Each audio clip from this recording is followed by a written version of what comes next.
Good morning student. Lesson number 2 का हम आज एक्सरसाइज सॉल्व करेंगे जिसमें क्वेश्चन आंसर दिए हुए हैं।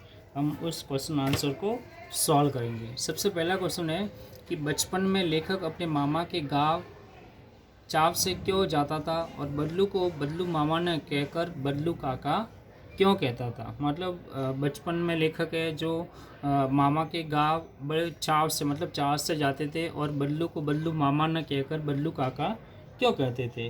ठीक है, तो सबसे पहला इसका आंसर हो जाएगा कि बचपन में लेखक अपने मामा के गांव चाव से क्यों जाते थे क्योंकि वहाँ उसे रहने वाला बदलू मनियार लाख का रंग बिरंगी क्या बना के देता था, गोलियाँ देता था जो लेखक को बहुत अच्छी लगती थी। ठीक है, वह बदलू को मामा न कहकर बदलू काका इसलिए कहता था क्योंकि उस गांव के बच्चे बदलू को बदलू काका कह कर के पुकारते थे या संबोधित करते थे। लेखक भी ऐसा संबोधन इसलिए करता था क्योंकि छोटा होने के कारण उसके अंदर पर्याप्त समझ नहीं थी। ठीक है, अब क्वेश्चन नंबर 2 अपन पढ़ते हैं। ठीक है, वस्तु विनिमय क्या है, विनिमय की प्रचलित पद्धति क्या है। तो मैंने आपको पढ़ाते वक्त बताया था कि वस्तु विनिमय वह मेथड है या वह पद्धति है जिसके अंतर्गत किसी वस्तु के बदले जो मंच है अपने को वस्तु प्राप्त होती है, दैट्स कॉल्ड ए वस्तु विनिमय कहलाता है। ये प्राचीन काल में बहुत होता था लेकिन धीरे धीरे अब टाइम के अनुसार ये सब बदल गया। अब इंडिया में क्या है, वस्तु के बदले वस्तु न देकर के करेंसी दी जाती है जो मुद्रा का माध्यम रुपये है। ठीक है, तो वस्तु विनिमय क्या है, विनिमय की प्रचलित पद्धति क्या थी।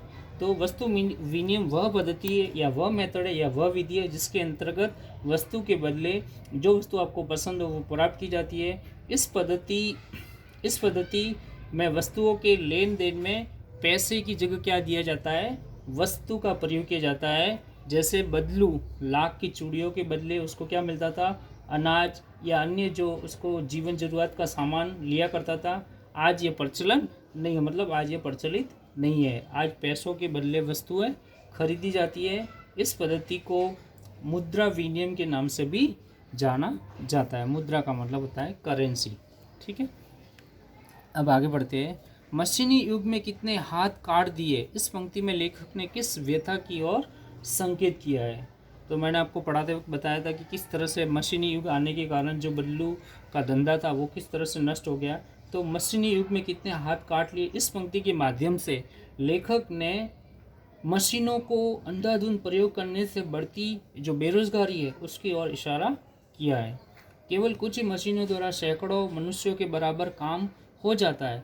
बेरोजगारी के कारण वे क्या हो जाते हैं, भूखमरी के शिकार हो जाते हैं। इतना ही नहीं, इनके कारण छोटे उद्योग और जो पैतृक व्यवसाय है वो भी क्या हो जाते हैं, डिस्ट्रॉय हो जाते हैं, नष्ट हो चुके हैं और बचे कुचे नष्ट होने की कगार पर है।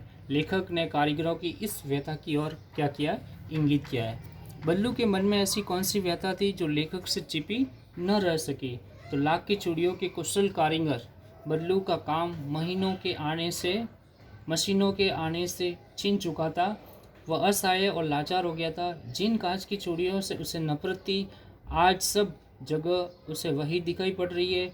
अब हाथ की कारीगरी की अपेक्षा सुंदरता व चमक दमक को महत्व दिया जाने लगा था। बल्लू के मन की यह व्यथा लेखक से छिपी न रह सकी।